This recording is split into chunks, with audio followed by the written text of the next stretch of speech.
परंतु कायद्यामध्ये एव्हिडन्स ठेवावाच लागतो। अत्यंत लाजिरवाणं होतंय तसा शब्द उच्चारताना सुद्धा। अरे काय तुम्हाला सांगतो, जे शब्द उच्चारला त्यांनी, हे न उच्चारलेला बरा, कारण ते बांबू घातला धनगर समाजाच्या डॅश डॅश मध्ये असा तो उच्चारला ह्या जरंगेनं। लाज वाटायला पाहिजे। ईर्ष्या म्हणजे तुम्हाला सांगतो, तिथं आया बहिणी असतील, तुमच्या माध्यमातून आया बहिणी चॅनल्सवर पाहतात, कौटुंबिक लोक पाहतात। त्याचबरोबर आज हा माणूस माजी न्यायमूर्ती संदीप शिंदेंना समोर काय बोलला माहितीये? याला काय संविधानाचं ज्ञान नाहीये की हा ढोंग करतो आणि स्क्रिप्ट वाचतो। ह्याला कुणीतरी सांगतंय असं बोल आक्रमक।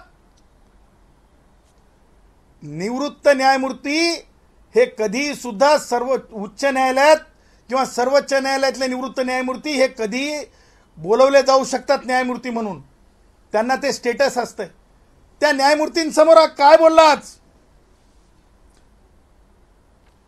म्हणे सरकार चाभरं आणि परत चाभऱ्या झवण्याचं आहे।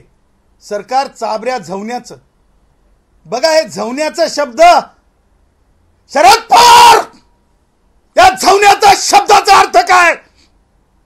उद्धव ठाकरे झवण्याच्या शब्दाचा अर्थ काय? दात खिळी बसली का तुमची? निषेध करणार आहेत की नाही?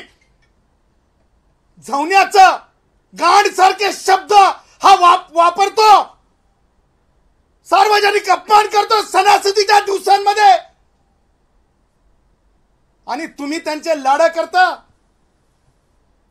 ह्याचं उत्तर द्यावं लागेल शरद पवार, कारण राष्ट्रवादी काँग्रेसचे वयोवृद्ध पुढारी शरद पवार आणि उद्धव तुम्हाला किती कळवळा आहे आता लोकांना माहिती आहे आणि वेगळं सांगण्याची गरज नाही।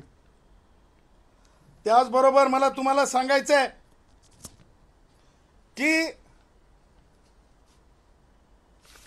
त्याची जी भाषा आहे आणि त्याचं जे वर्तन आहे त्याच्यामुळं आज मुंबईतले मुख्य रस्ते, त्याचबरोबर रेल्वे स्थानक, त्याचबरोबर रस्त्यांच्या जे फुटपाथला आणि डिवायडर केलेले असतात लोखंडाचे, ते डिवायडर तोडण्याचे प्रयत्न, सिग्नलवर जाऊन बसणे, चुकीचा अट्टहास करणे, हुल्लडबाजी करणे। जागतिक राजधानी आहे ही देशाची आर्थिक राजधानी आहे, जगामध्ये जगातली एक मोठी अर्थव्यवस्था असलेली ही राजधानी आहे।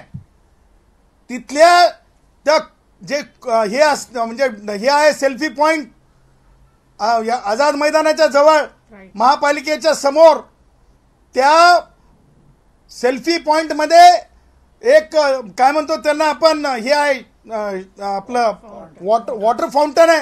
त्या फाउंटन मध्ये तुम्ही अर्धनग्न आंघोळ करणार? अरे ही कोणती विकृती आहे? नाचायले तुम्ही स्पॉन्सर्ड आहेत, तुम्ही स्पॉन्सर्ड आहेत। माझे मराठा भाऊ नाही आहेत, तुम्ही स्पॉन्सर्ड कार्यकर्ते आहेत आणि तुम्ही लढाके आहेत। तुम्हाला छत्रपती शिवाजी महाराजांचं नाव घेण्याचा अधिकार नाहीये। छत्रपती शिवाजी महाराजांचं नाव घेण्याचा अधिकार नाहीये। तुम्ही लढाके आहेत। ज्या प्रकारे तो जाकेऱ्या आता अतिरेकी आझाद मैदानात हुल्लडबाजी त्यांनी ज्या प्रकारे म्हणजे अत्याचार करून गेला, त्याच प्रकारची हुल्लडबाजी इथे चालू आहे। आणि म्हणून माझं असं म्हणणं आहे की जरंग्या वेदनांचं आंदोलन असते, कुंडामध्ये आंघोळ जत्रेप्रमाणे नसते। आणि म्हणून मला म्हणायचंय की सन्माननीय एकनाथरावजी शिंदे साहेब, राज ठाकरे म्हणतायत की शिंदे साहेबांना विचारा, आपण आपल्या कार्यकाळात त्याचे लाड केले होते, गोंजारलं होतं, त्या जरंगेला आता सांगा की गावाकडे जाय म्हणून, गावाकडे जाय म्हणून, गावाकडे जाय म्हणून. हे तुम्हाला सांगतो